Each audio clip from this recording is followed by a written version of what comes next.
Welcome, everyone, to the Whovians cast. I am your host, Matrix Lloyd 212, and I'm with Ray. What's up, Ray? Are we going yet? Yep. What's up, James? Hey, Ray. Hey, Joe. Hey, everyone. How you going, bro? Hey, All guys. right. So, tell me what you thought of it, James. Of the finale? Yeah, the Dr. Falls. Well, there are some things I think critically. Overall, I loved it. Me too.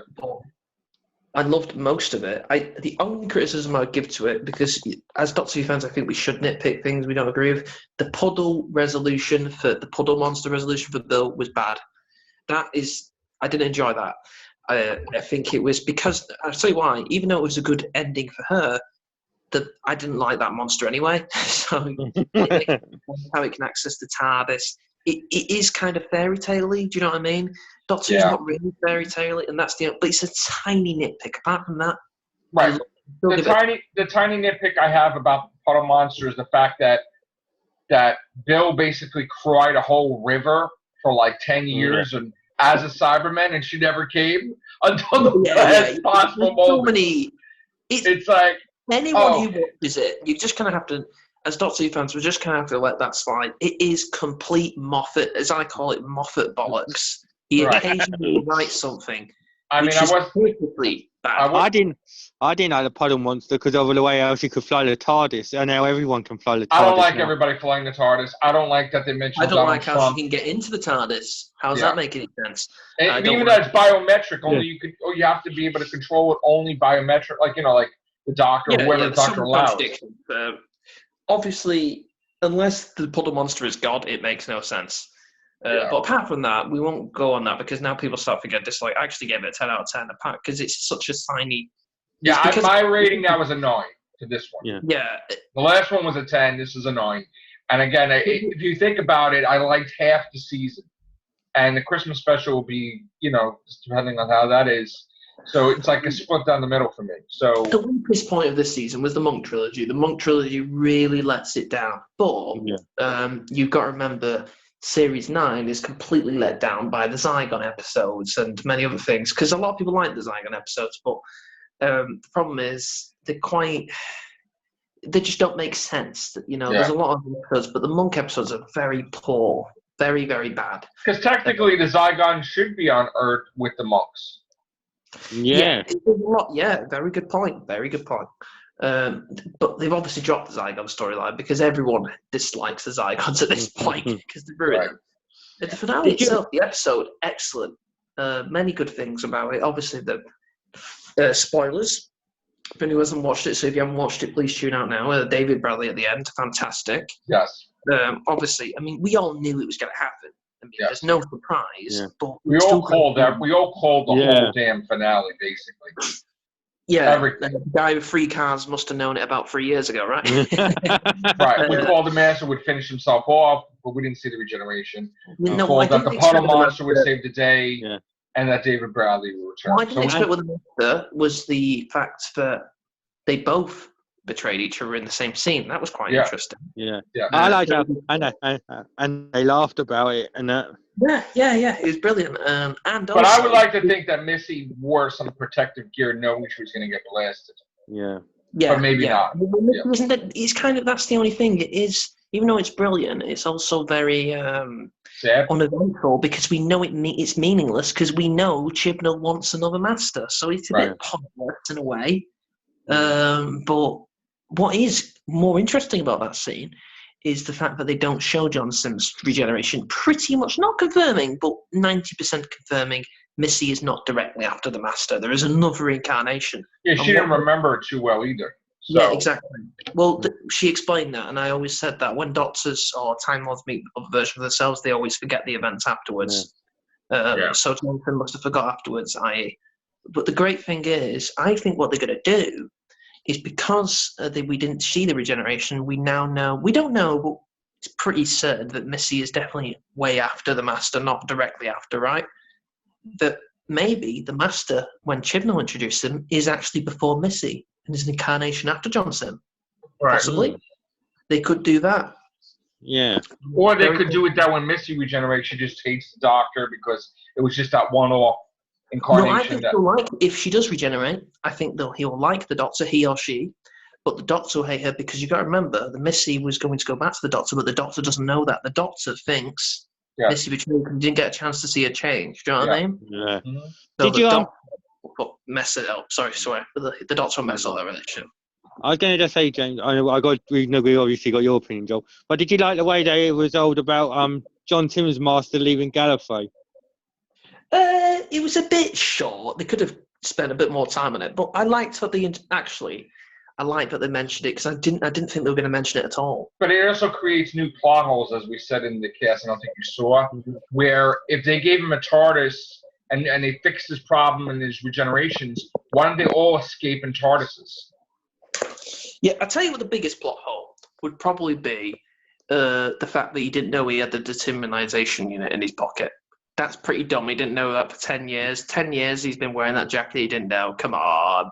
No, he didn't. He didn't have it in his jacket. He basically, she remembered as him that he blew the dematerialization code. So she remembers as him that Missy flew into the wall, and she had it in her pocket. Missy had it in her thing, and she gave it to him. Yeah. Missy gave it to him because she remembers that scene. That's why she remembers to carry a spare. Because she said that a crazy woman pushed you against the wall, and she was a crazy woman, right? And that's like I missed. You see, I've only seen it twice, so I missed that. So there you go. That is explained then. Yes. But I love the John Sim scenes. I think John Sim was excellent. I think he was lovely and evil. It did make sense. The greatest line was when the Doctor gave his epic speech. He's like, "You see this face? I didn't listen to one thing you said." I was like, I remember that. And I was watching. I tell you what, I was watching this with my uncle because we have a tradition, but we always watch finales together, right? Yeah. And we both looked at each other when that scene happened, and as if to say, "Should we be laughing at this scene?" He does the greatest line ever. Yeah, he's brilliant. Well, Joel just said as well, James, that when Nardole was blowing the stuff up with a gun, it looked like Movie Maker. Yeah. The special effects look like Movie Maker. It was terrible. I think the only injustice here is Nardole's ending, because now we know he's definitely not coming back. And that's really sad. Is he Dorian Moldavar? Hmm? Because he said he was blue before. Is he Dorian Moldavar? He might come from the same race, though. No, but was he? Because he says, "Oh, give me a few people. I'll have them buy their own ship, and I'll run the gambling ring and everything." Is he Dorian Moldavar? Because he said he was blue before. He was wearing a different body. That's possible, and he lost the head again second time. So he could be Dorian, right? It's a long shot, but it's possible. They both have the same, cheeky humor as well. Yeah. Now, another thing I got the second time around is I said, why the hell did Moffat have Bill in the last moments as a Cyberman say, "Hey, I still like girls," whatever. It's like, again, with the gay thing, right? But I got it because she was telling him, "Hey, I may be a Cyberman, but they didn't overtake me. I'm still Bill Potts, so there is hope because I still like girls and whatever." And that was a line for the Doctor to know that she was okay, I thought. Yeah, he didn't get it at first, but then also when she told him, "I would rather die. If I wasn't going to be me, I would rather die." That's what put it in his head where he wanted to stay the way he was and not regenerate into a new face. And that's why he was fighting it. Which makes it more sadder. I think Christmas Special is going to be one of the saddest episodes we've ever seen. Yeah, because he was channeling. I mean, a lot of people hate Angels Take Manhattan, right? And I'm not really a big fan of it. I know a lot of people like it. But you cannot deny the emotion on Matt Smith's face when his companions, Oh, God, that was a heartbreaker. Yeah. So it will be much more worse than that. I think this is going to be a real tearjerker. But at least Hartnell, I hope Hartnell, David Bradley makes it a bit funny. One thing on Nardo, I knew he was going, obviously, because, Chibnall would never have a companion crossover. It wouldn't make sense, right? Well, here's the thing about that. Because Chibnall did meet with Pearl Mackie, even though she was fired, and even though they didn't film the Christmas Special, he did meet with her. So supposedly she may be with the new Doctor. Possibly. I mean, it could be. It would make story-wise. It could make sense. The Doctor would want to apologise. So wasn't she in the picture? Wasn't she in the picture in the Christmas Special? There was a leaked picture. She is in the Christmas Special, but I think there's two reasons. There's two sides of the segment. Number one, it would be a good thing because the Doctor, after what happened to Bill, would obviously want to take good adventures and apologise. Number two, why it's a bad thing is because in history, very few times have we had a companion crossover that worked. Now, people say Tegan and Nissa. Tom Baker didn't really interact with them much. He was only in a few episodes. They were mainly Peter Davison's companions, right? Yeah. Right. Now, Sarah Jane is the only example where it makes sense. Ben and Polly, pretty good, but Ben and Polly were barely with Hartnell as well. They were more with Troughton, right? Clara is a prime example. Even people love her, people hate her, but it doesn't make sense. Her story would have been way better if she started with Capaldi. Yes. But because she was with two doctors, I like her was with Matt Smith better, though. It was like Rose Well, with I did like Matt Smith and Matt and Clara and Jenna Louise Coleman had a very Jenna Coleman now had a very rough ride because unfortunately Moffat, being the idiot he is, used half of season 7 to promote for Amy and Rory. Really, Clara should have been there from the start, even though she was. But he gave her money before he gave Matt Smith money for a race. So that was another thing. Yeah. Yeah. I think she should have been in every episode of season 7, and that would have given her more backstory, and therefore people could emotionally connect with her. Yeah. But that's specific. I don't want Bill to cross over because, like I said, in New Who, it's proven that they're not good at it. Well, Okay, no. Could you argue that Rose was a crossover? Yeah, she was, but Rose was the first companion of the new show, and I mean, I actually quite. It's really weird because Rose is completely different in both seasons. That's the difference. She didn't stay the same. Clara stayed the same. Yeah. Rose I wish Rose would have been with Matt Smith a little bit. Yeah, it would have been cool. Rose was like the new companion, more like in many ways, Sarah Jane in Eccleston's season, but then the 10th season, it was more of a love story, right? There was no love story really in season 1, barely. It was mostly in season 2.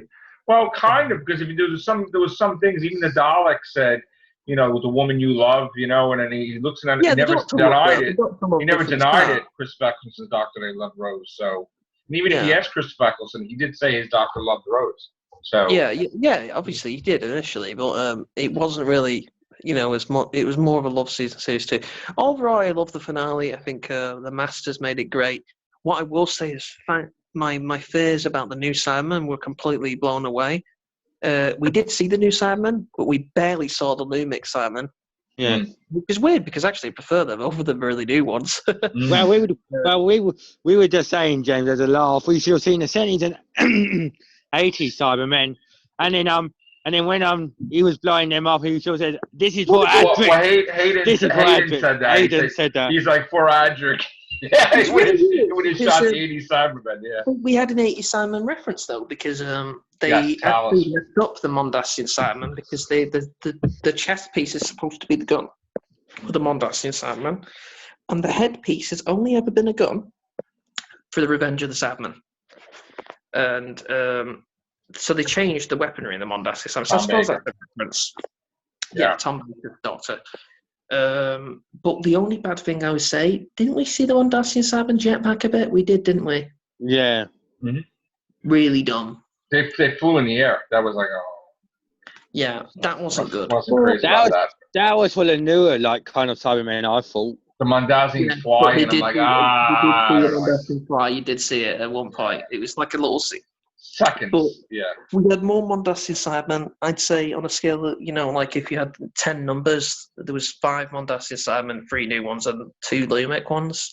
So we definitely had more Mondasian Cybermen. But we should have had the 70s and 80s Cybermen. Yeah. We should have had that. Yeah, we should have. It made no sense, but they weren't in it. And James, and I was saying, the beginning, like opening sequence with them firing the guns at the scarecrows was like Herschel's farming. Yeah, it was like Family of Blood, you said, John. I said it was like and it was like Herschel's farming The Walking Dead. It was like a cross between them two. Oh, not Herschel's, not that season, please. Why did you mention Herschel's farm season? Well, Herschel should have been in it. I mean. Yeah, but you know what I mean, James. Do you know the weird thing about season 2 of Walking Dead, real quickly? Is I like that season a lot, though. Because Shane is awesome. Shane is a great villain and a good guy at the same time. That was a great season. The most darkest episode of that season is still the one with Otis, the fat guy. Yeah. We're not going to get into Walking Dead, though, because it's real Whovians, but yes. Yeah. Like I said, I think this episode is really good, Doctor Who. I think Moffat has finally done a good finale. Yes. Where both the episodes are good, not one. I agree. I think I'm very sad because Capaldi is going, and I don't think from the rumours we're hearing from the replacements so far with the names we've heard are very lackluster, and it's very worrying me. Too bad it wasn't a case where they just lied and Capaldi stays another year. That would have been perfect. That would have been perfect. That would have pissed off more fangirls, though. Who cares? Or it would have been perfect if Chibnall said to him, "Hang on, I want you in the first 2 episodes of Series 11, but you're going to regenerate." Well, that would have been cool too. That would be cool. Yeah. You get to write for him a little bit. Yeah. Yeah. What's probably going to happen, the plot of Chris especially, is if the Doctor holds off his regeneration, he's probably dying, and he has to be persuaded to regenerate to survive. Right. Yeah. I'm so sad. But I just want Moffat to make it more than 60 minutes. I wanted to. This was good that this was 60 minutes. 2 hours. 2 hours. I would want. I want 70, 80, 90 minutes. Just let's get, really long Christmas special. It made me laugh. They was channeling Tennant and Smith in the TARDIS. Me too. I was liking that. And then he had a guy at the TARDIS was dropping him off at that place where the first Doctor was. Like, why the hell are you dropping me off? But isn't he supposed to go back to Gallifrey, or did they do that off camera? Even with all the good scenes halfway through in the end of the episode, I'd still say my favourite scene was at the beginning with the Masters and the Doctor talking. And, beat the crap out of each other. That was great. Yeah. And they did the wrestling tag. Yeah. So many funny scenes. We've been debating how to kill you, but we don't know regeneration. Did you ever burn? Did you ever drown? And she's like, I know you fall. Yeah, because she knocked him off the ligaments. Yeah.